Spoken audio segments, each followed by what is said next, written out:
여러분 안녕하십니까? 오직임 등록 자격 시험 대비 7월 실전 문제풀이 과정 21번부터 3편부터죠. 40번까지 함께 풀어보도록 하겠습니다. 자, 21번 문제. 다음 생명보험 관련 법규에 대한 내용 중 괄호 안에 알맞은 말이 올바르게 연결된 것은 어떤 내용일까요?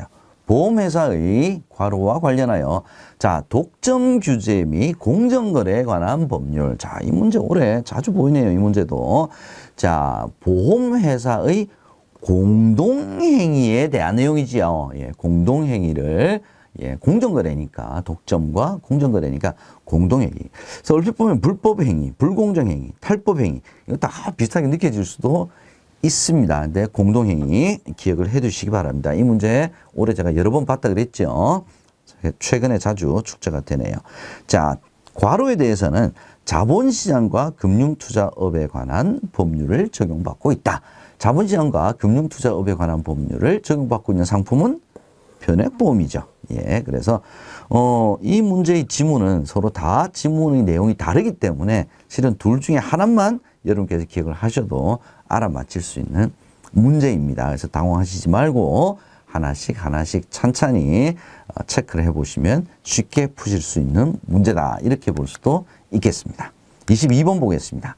생명보험 계약의 특성에 대한 설명으로 틀린 것 찾아보겠습니다. 1번 계약 당사자 간의 의사표시가 합치하기만 하면 계약이 성립한다. 청약과 승낙이죠. 맞는 문제입니다. 2번 보험료 납입 여부는 계약 성립의 요건이 아니다. 보험료 납입 여부, 그 다음에 보험증권의 교부 여부 다 계약 성립의 요건에 해당되질 않습니다. 3번 부합계약의 성격을 갖는다. 이것도 보험계약의 생명보험계약의 특성에 해당이 되죠. 그래서 정답은 자동으로 4번이 되겠네요. 어떤 내용일까요? 뭐가 틀렸을까요? 보험약관의 해석에 있어서 다툼이 있을 때는 작성자 이익우선의 원칙이 아니라 작성자 불이익의 원칙이 적용이 된다라고 해야 맞는 내용이 되겠죠. 왜? 약관 누가 작성합니까? 보험회사가 작성하죠. 그래서 계약자는 전체로서 승낙 내지는 거부 밖에는 할 수가 없기 때문에 작성한 사람에게 보험회사에게 불이익 원칙을 적용을 하고 있습니다. 그래서 정답은 4번이 되겠습니다. 23번 보죠. 다음 중 생명보험 상품의 개발 원칙과 거리가 먼 것은 틀린 거네요. 그죠? 개발 원칙은 뭡니까? 대수의 법칙, 수지상 등의 원칙을 기초로 한다. 과학적인 방법 사용하죠. 맞는 내용입니다. 인간의 생명 맞습니다.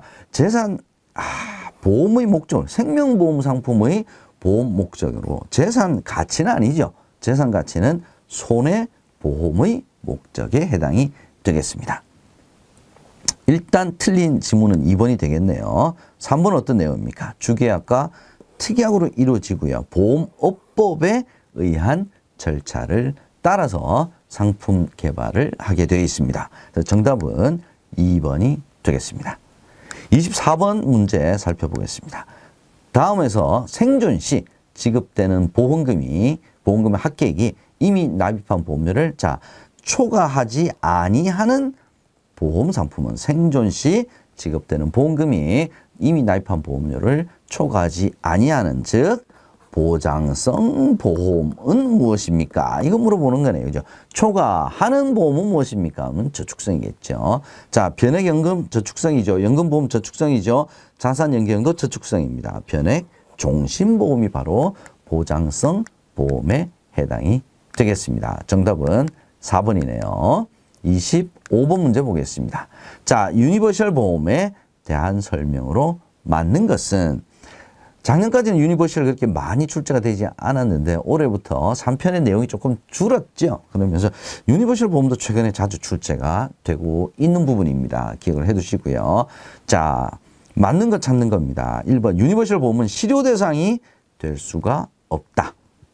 유니버셜 보험은 여러분 보험료 자유납입이죠. 그래서 납입하지 않아도 유지가 됩니다. 뭘로요? 월대체보험료, 즉 해약 환급금 범위 내에서 월대체보험료, 여기서 빼서 위험보험료를 납입을 하죠. 그래서 실효가 안 될 수는 있지만 만약에 이 해약 환급금이 계속 소진이 되어서 제로가 되었다. 그럼 더 이상 올 대체 보험료를 뺄 수가 없는 경우에는 실효가 될 수가 있죠. 있습니다. 그래서 실효가 될 수 없다. 아예 원천적으로 실효 대상이 될 수 없다 그랬으니까 얘는 틀린 내용이 되겠습니다. 2번 독자적인 상품으로서가 아니라 유니버셜 기능 자체를 종신보험이나 연금보험에도 많이 도입을 하고 있죠. 그래서 독자적인 상품으로서가 아니라 기능으로서 유니버셜이라고 하는 기능으로서 보험 상품의 편의성 제고에 기여하고 있다라고 해야 맞는 내용이죠. 3번 추가 납입 중도 인출이 가능하다. 얘가 유니버셜 보험의 가장 대표적인 특징이죠. 예, 맞는 정답은 3번이 되겠습니다. 자, 4번은 뭐가 틀렸을까요? 특별 계정에서 운영되는 상품 있죠. 그게 바로 변액 유니버셜 보험이 바로 변액 상품이 특별 계정에서 운영되는 거고요. 유니버셜 기능이 있는 변액 보험이 바로 변액 유니버셜 상품이죠. 그래서 4번도 틀린 내용이 되겠습니다. 정답은 3번이죠.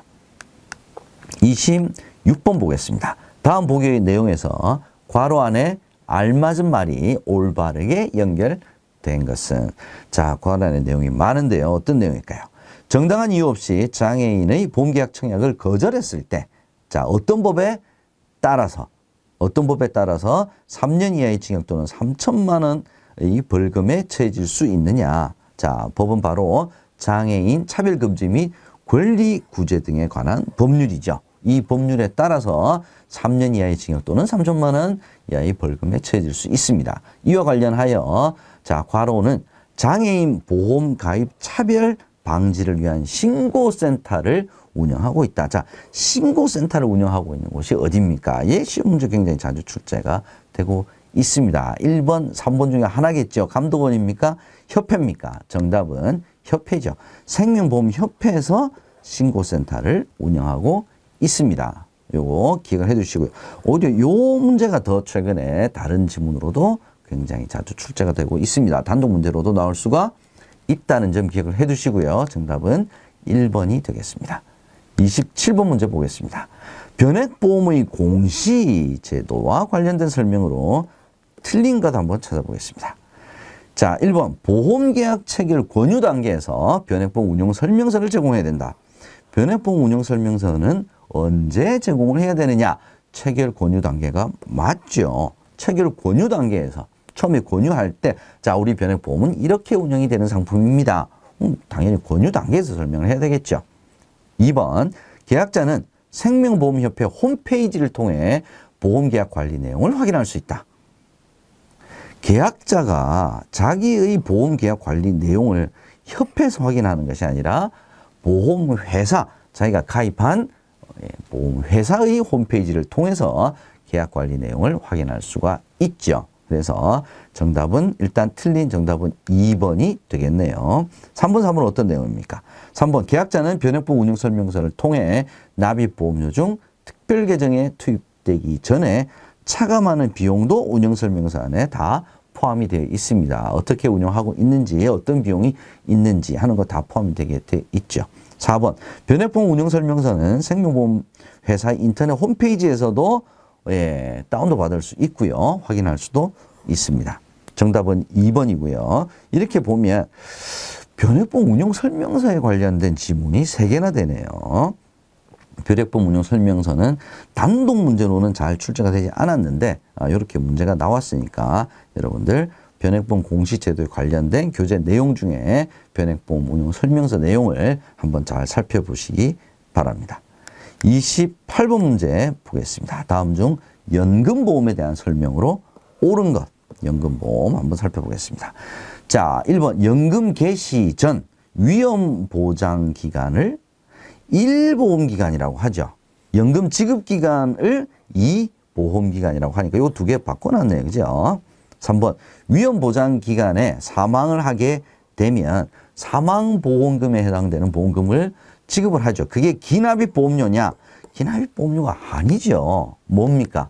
바로 계약자 적립액이죠. 계약자 적립액을 사망보험금으로 지급을 합니다. 그리고 사망을 했기 때문에 계약은 당연히 소멸이 되죠. 계약 소멸한다는 내용은 맞아요. 자, 그래서 3번도 일단 틀린 지문이 되겠네요. 4번 종신연금형은 연금 지급 개시 이후에는 계약을 해지할 수가 없다. 예, 종신연금형이 포함된 혼합연금형도 예, 연금 지급이 개시가 된 이후에는 해지할 수가 없다. 요거 기억을 해 주시기 바랍니다. 얘는 단독 문제로도 나오지만 요 지문은 항상 시험 문제에 출제가 될 수 있는 가능성이 매우 높은 지문이다. 이렇게 보시면 되겠습니다. 29번 보겠습니다. 퇴직연금에 대한 설명으로 틀린 것 한번 찾아보겠습니다. 1번 근로자의 퇴직금을 외부의 금융기관에 적립을 하지요. 누구의 운용지시, 회사 또는 근로자의 운용지시에 의해서 외부의 금융기관에 적립한다. 맞는 내용이고요. 일시금으로도 수령할 수 있고 연금으로도 수령할 수가 있습니다. 일시금으로만 수령이 가능하다. 그러면 틀린 거죠. 으로도 수령할 수 있습니다. 군인과 공무원도 가입할 수가 있게끔 바뀌었죠. 없다 그랬으니까 정답은 일단 3번이 되겠습니다. 2017년부터 확대되었습니다. 공무원과 군인도 가입할 수가 있습니다. 2009년 당시 근로자 10인 이상인 기업은 가입 대상에 해당하였다. 자, 이 질문 아주 뭐라고 해야 됩니까? 좀 유추를 좀 해보라라는 의미로 출제가 된 것 같은데 저도 이 지문은 처음 봅니다. 자, 2009년 당시에, 그러니까 도입 초기예요. 도입 초기에는 근로자 5인 이상인 기업을 대상으로 실시를 했고요. 자, 요거 내용은 여러분께 기억해 두셔야 될 것 같습니다. 2010년 12월부터 이제 전 사업장으로 해서 몇 명 이상 근로자인 기업을 대상으로 한다. 이게 다 이제 틀린 내용이에요. 전 사업장을 다 대상으로 확대가 되었습니다. 그래서 2009년 당시 최초 도입 당시에는 5인 이상 가능했기 때문에 10인 이상 기업은 가입 대상에 해당이 된다. 그러면 얘는 맞는 내용이 되겠습니다. 그래서 틀린 정답은 3번. 공무원과 군인은 가입할 수 없다. 얘는 틀린 지문입니다.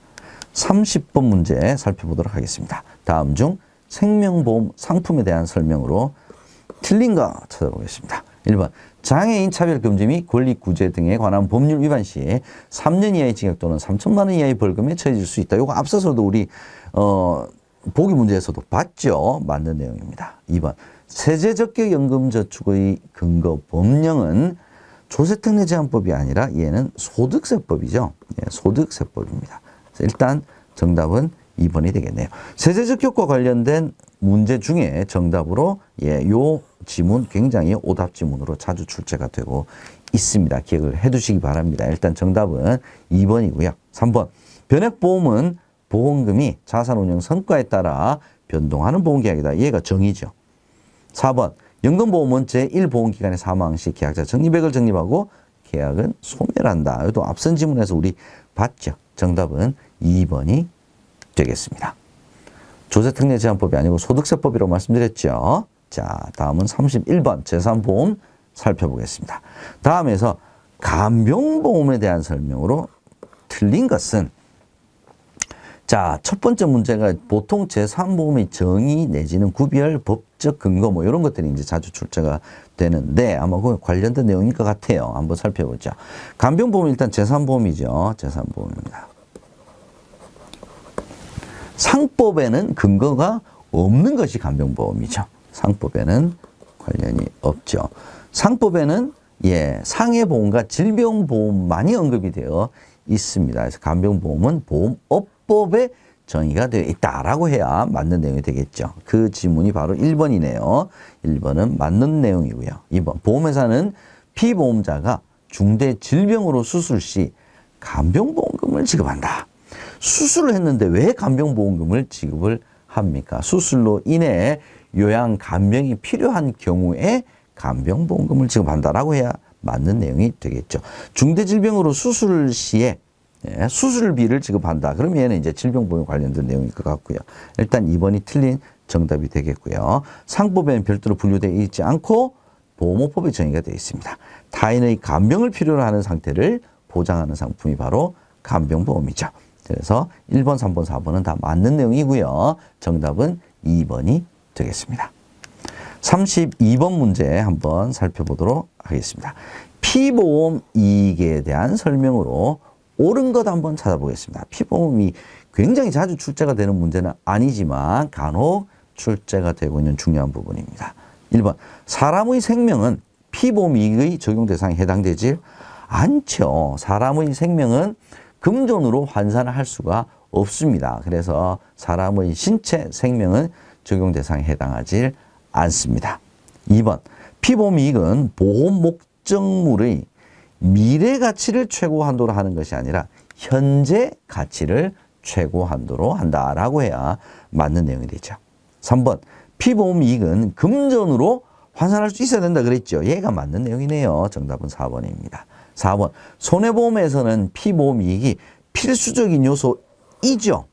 생명보험과 재산보험에서는 존재하지 않지만 손해보험은 재산의 가치를 보험의 목적으로 하기 때문에 피보험이익이 필수적인 요소에 해당이 됩니다. 그죠? 필수적인 요소가 아니다 그랬으니까 얘도 틀렸습니다. 정답은 3번이 되겠네요. 33번 문제 보겠습니다. 재산보험에 대한 설명으로 틀린 거. 1번 보장성 보험이다. 맞죠? 암보험과 치매보험, 이거 질병보험이니까 재산보험에 해당이 되죠. 특약부가 자유롭게 할 수 있죠. 1, 2, 3번은 다 맞는 내용이네요. 4번이 틀린 내용이 될 것 같습니다. 주계약에서 상해와 질병이 함께 보장되는 종합형 상품이 대부분이다. 네, 설계할 수 없다 그랬으니까 4번이 틀린 내용이 되겠습니다. 우리나라에서는 종합형 상품이 많습니다. 34번, 상해보험에 대한 설명으로 맞는 것 찾아보겠습니다. 1번, 손해보험사의 상해보험은 생명보험사의 상해보험에 비해 보장 범위가 좁죠. 생명보험회사의 상해는 재해를 보장하기 때문에 손해보험회사의 상해보험보다는 보장 범위가 넓다라고 해야 맞는 내용이 됩니다. 그래서 1급 감염병까지 보장을 한다. 그 내용 기억하시죠? 1번은 틀렸습니다. 2번, 주보험에서 질병 사망 부과할 수 있다. 질병 사망은 어떤 경우도 특약 이외에는 안 됩니다. 주보험에서는 안 됩니다. 3번, 피보험자가 암으로 사망을 했어요. 자, 상해보험에서 피보험자가 암으로 사망을 했다는 것은 상해가 아니죠. 상해 이해의 원인으로 사망을 했기 때문에 계약자 적립액을 지급하고 계약은 소멸한다. 얘가 맞는 내용이네요. 3번이 맞는 내용이 되겠습니다. 연령별 위험 등급 체계가 적용이 된다. 연령별 위험 등급 체계, 즉 연령이 높아지면 높아질수록 보험료가 높아지는 상품은 상해보험이 아니라 바로 질병보험이죠. 그래서 상해보험은 연령별이 아니라 직업별 위험 등급 체계가 적용이 된다. 이렇게 해야지 맞습니다. 그래서 일부 위험직을 제외하고는 고연령자도 가입이 가능한 것이 바로 상해보험이죠. 35번 문제 보겠습니다. 다음 중 괄호 안에 들어갈 내용으로 알맞은 것은, 자, 이 문제 시험 문제 굉장히 자주 출제가 됩니다. 보험계약자 및 피보험자는 직업직무 변경 시 괄호 뭡니까? 얼마 이내에 그 사실을 보험회사에 통지를 해야 하느냐? 지체 없이 바로 즉각 통지를 해야 합니다. 통지를 하지 않았을 때 보험회사가 계약자 및 피보험자가 직업직무, 위험한 직업직무로 변경되었던 사실을 알았어요. 통지를 못 받았어요. 그러면 1개월 이내에 해지를 할 수 있거나 아니면 보험료 증액을 통지를 할 수 있죠. 그러나 통지를 해야 될 시기는 지체 없이 통지를 해야 한다. 이거 기억을 해두시고 시험 문제 자주 출제가 됩니다. 36번 문제 살펴보겠습니다. 질병보험에 대한 설명으로 틀린 것 한번 찾아보겠습니다.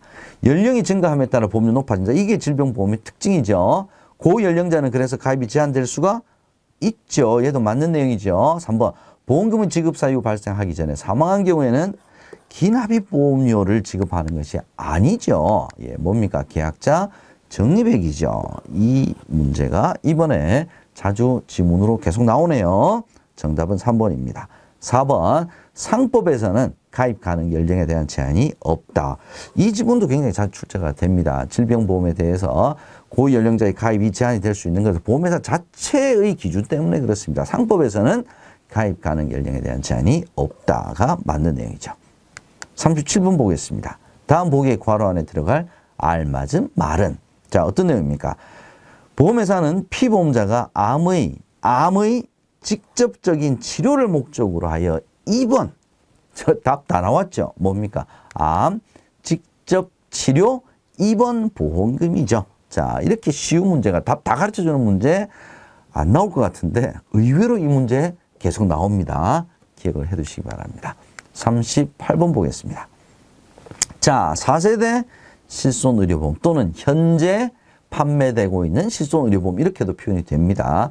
자, 이전에 비해 좀 보장이 축소되었죠. 과잉 진료 방지하기 위해서 그 항목, 자, 급여 항목 중 불임 관련 선천성 뇌질환, 급여 항목 중 피부질환, 자, 이런 것들은 어떻게 보면 좀 이게 봐줘야 되는 내용? 뭐 이런 게 가깝습니다. 그래서 보장이 축소된 항목에는 불임, 선천성 뇌질환, 피부 관련 질환 요거 해당되지 않습니다. 그러면 보장을 축소했다는 것은 과잉으로 많이 했다. 이거겠죠. 예, 대표적인 것이 바로 예, 과거에 예, 비급여 항목 중 도수치료, 뭐 MRI, 뭐 이제 요런 것들이 바로 이제 비급여 주사료, 이제 요런 것들이 보장이 축소된 항목에 해당이 됩니다. 정답은 4번이 되겠습니다.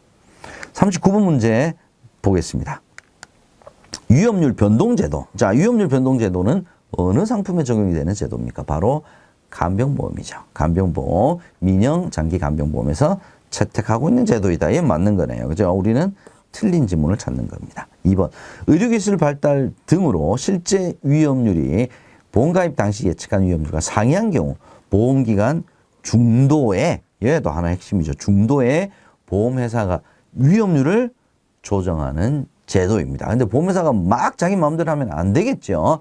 금융위원회 인가를 받아야 된다. 얘가 핵심 다 나왔습니다. 1, 2, 3번은 다 맞는 내용이네요. 4번. 보험기간 종료 후에 보험료를 재산정한다. 정산된 보험료를 되돌려준다. 아니, 보험기간 중도에 보험회사가 위험률을 조정해서 보험료를 조정하겠다는 건데 종료 후, 자, 이런 표현은 다 틀린 표현이죠. 자, 이 지문도 저는 이번에 좀 새롭게 봤습니다. 기억해 두시기 바랍니다. 40번 문제, 이제 마지막 문제네요. 다음에서 상해보험과 질병보험의 공통점이 아닌 것 한번 찾아보도록 하겠습니다. 상해보험, 질병보험, 간병보험 다 제3보험이죠. 보장하지 않는 원인으로 사망 시 계약자 적립액 지급하는 것은 제3보험의 공통적인 내용입니다. 다양한 주계약과 특약의 형태로도 판매가 되고 있습니다. 이건 제3보험 다 해당되는 내용이죠. 다 공통점이죠. 외래성이 인정되는 상품은 상해보험만 외래성이 인정되고요. 질병보험은 질병은 신체에 내재하고 있는 원인이다. 이렇게 우리가 얘기를 합니다. 자, 이렇게 해서 7월 실전 문제 풀이 과정 우리 40번까지 다 풀어봤습니다.